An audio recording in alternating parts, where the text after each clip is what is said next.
अब कुछ खास बातें जो इस योग में ध्यान देने वाली है वह यह है कि चंद्रमा पर या फिर ठीक इसके बाद वाले ग्रह पर किसी भी प्रकार का कोई नेगेटिव इम्पैक्ट या इफेक्ट जिसको बोलते हैं नहीं होना चाहिए। खास करके राहु, केतु, शनि, इन तीनों का अगर मान के चलिए जैसे चंद्रमा के बाद जो भी ग्रह हैं उन पर इन तीनों ग्रहों का प्रभाव नहीं होना चाहिए, ना दृष्टि संबंध होना चाहिए, ना किसी प्रकार से ये एक तरह से पीड़ित होने चाहिए, तब इस योग का असर ज़्यादा होता है। अगर उसमें से किसी भी प्रकार का नेगेटिव इम्पैक्ट हो गया तो मे भी इस योग का असर कम हो जाएगा।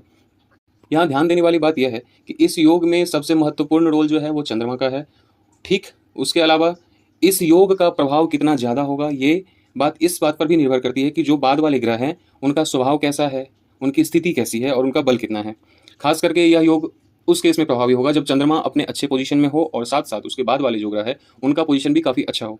जैसे कि मैं आपको एक एग्जांपल देता हूँ, पकड़ के चलो सिंह लग्न है, सिंह लग्न में चंद्रमा वृष राशि में फॉर एग्जाम्पल बैठा हुआ है। अब ऐसे केस में और उसके अगले घर में मान के चलो जो अच्छे नैसर्गिक अच्छे ग्रह हैं जैसे कि जुपिटर है, वेनस है, मरकरी है जो कि जिसके साथ बैठता है वैसा प्रभाव देता है, ये तीनों ग्रह है।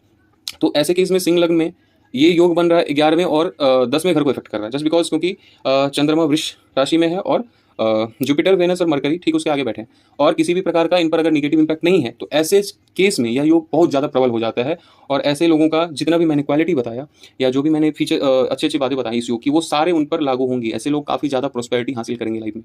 और इस योग का जो मुख्य इफेक्ट है जो सामने निकल के आता है वो आपको तब मिलेंगे जब चंद्रमा का या ठीक उसके अगले भाग में जो ग्रह बैठा है जिनके साथ मिलकर चंद्रमा या योग बना रहा है उन ग्रहों के दशा, अंतर्दशा या महादशा आप बोलो, उस एक स्पेसिफिक पीरियड में आपको इन ग्रहों का काफ़ी अच्छा प्रभाव देखने को मिलेगा और इस योग का स्पेशली काफ़ी अच्छा प्रभाव देखने को मिलेगा। तो ये थी आज सुनफा योग की बात। और जो मैंने बताया कि बाकी ग्रह को छोड़ के सन का पोजीशन नहीं होना चाहिए चंद्रमा के बाद क्योंकि सूर्य के लिए ये एप्लीकेबल नहीं है। तो सूर्य को छोड़ के बाकी ग्रहों के साथ आप सुनफा योग को देखेंगे, ठीक है, और ये देखेंगे कि कोई भी खराब ग्रह का प्रभाव उस पर ना हो। तो ये थी सुनफा योग। अगर आपको वीडियो पसंद आई हो तो प्लीज़ पेज को फॉलो कर देगा। अगर आप इंस्टा पे देख रहे हैं और यूट्यूब पे देख रहे हैं तो प्लीज़ चैनल को सब्सक्राइब कर दें ताकि मैं और आपको अच्छे से आने वाले समय में अच्छे से योगों के बारे में बता सकूँ।